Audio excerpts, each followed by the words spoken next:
Praise the Lord. கர்த்தரும் இரட்சகருமாகிய இயேசு கிறிஸ்துவின் இனிதான நாமத்திலே உங்களை வாழ்த்துகிறேன். கர்த்தர் உங்களை ஆசீர்வதிப்பாராக. இந்த இனிய நாளை காண செய்த தேவாதி தேவனுக்கு ஸ்தோத்திரம் உண்டாவதாக. மத்தேயு எழுதின சுவிசேஷம் 5வது அதிகாரம் 8வது வசனம். இருதயத்தில் சுத்தமுள்ளவர்கள் பாக்கியவான்கள், அவர்கள் தேவனை தரிசிப்பார்கள் என்று வேதம் சொல்லுகிறது. நாம் இருதயத்தில் சுத்தமுள்ளவர்களாக இருக்கும் பொழுது நாம் கர்த்தரை தரிசிக்க முடியும்.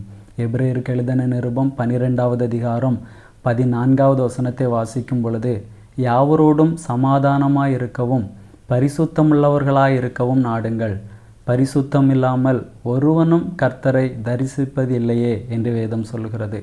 நாம் இருதயத்தில் சுத்தமுள்ளவர்களாக இருக்கும் பொழுது, நம்முடைய வாழ்க்கையிலே பரிசுத்தமுள்ளவர்களாக இருக்கும் பொழுது தான் நாம் தேவனை தரிசிக்க முடியும்.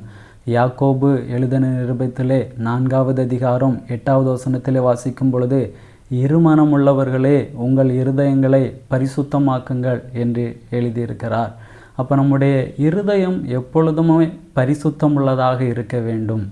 கர்த்தர் அதை விரும்புகிறார். நம்முடைய இருதயத்தை அவர் ஆராய்ந்து அறிகிறவராக இருக்கிறார்.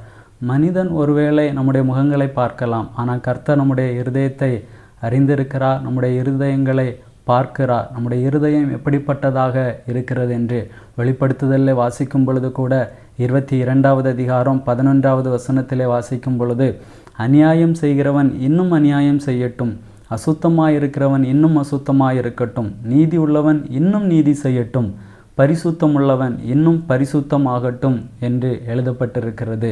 நம் உலகத்திலே யார் எப்படி இருக்கிறார்கள் என்பதை நாம் பார்க்க வேண்டாம். நாம் தேவனுடைய பிள்ளைகள். வேதம் நமக்கு என்ன கற்றுக் கொடுக்கிறது? பரிசுத்தம் உள்ளவன் இன்னும் பரிசுத்தமாகட்டும் என்று வேதம் சொல்லுகிறது. அப்போ நாளுக்கு நாள் நாம் பரிசுத்தத்திலே வளர்ந்து பெறுகிறவர்களாக நாம் இருக்க வேண்டும். ஏனென்றால் கர்த்தருடைய வருகை மிக சமீபமாக இருக்கிறது. கர்த்தர் மத்தியவானிலே வரும்பொழுது நாம் அவரை தரிசிக்க வேண்டும் என்றால் நாம் பரிசுத்தமுள்ளவர்களாக வாழ வேண்டியது அவசியமாக இருக்கிறது. ஆகையால் எப்பொழுதும் பரிசுத்தமுள்ளவர்களாக இருக்க பிரயாசப்படுங்கள், பரிசுத்தத்தை வாஞ்சியுங்கள். கர்த்தர் உங்களை ஆசீர்வதிப்பார். ஜெபிக்கலாமா? நல்ல தகப்பனே, அப்பா, உம்மை நன்றியோடு உம்மை துதிக்கிறோம், உம்மை ஸ்தோத்தரிக்கிறோம். அப்பா, எங்களோடு பேசின நல்ல வார்த்தைக்காக உமக்கு நன்றி தகப்பனே. உம்மை நாங்கள் தரிசிக்க வேண்டும் என்றால் நாங்கள் சுத்தமுள்ளவர்களாக இருக்க வேண்டும், பரிசுத்தமுள்ளவர்களாக வாழ வேண்டும். அப்பா, கர்த்தர் எங்களுக்கு உதவி செய்வீராக. நாளுக்கு நாள் நாங்கள் பரிசுத்தத்திலே வளர்ந்து பெருக கர்த்தர் உதவி செய்யுங்க.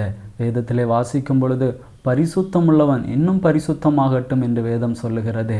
நாளுக்கு நாள் நாங்கள் பரிசுத்தத்திலே வளர்ந்து பெருக கர்த்தர் எங்களுக்கு நல்ல கிருபைகளை தந்தருள்வீராகப்பா. நீர் வரும் பொழுது, நீர் வெளிப்படும் பொழுது உம்மை தரிசிக்க கர்த்தர் கிருபை பாராட்டுங்க. உம்முடைய நாமத்தை மகிமைப்படுத்துங்க.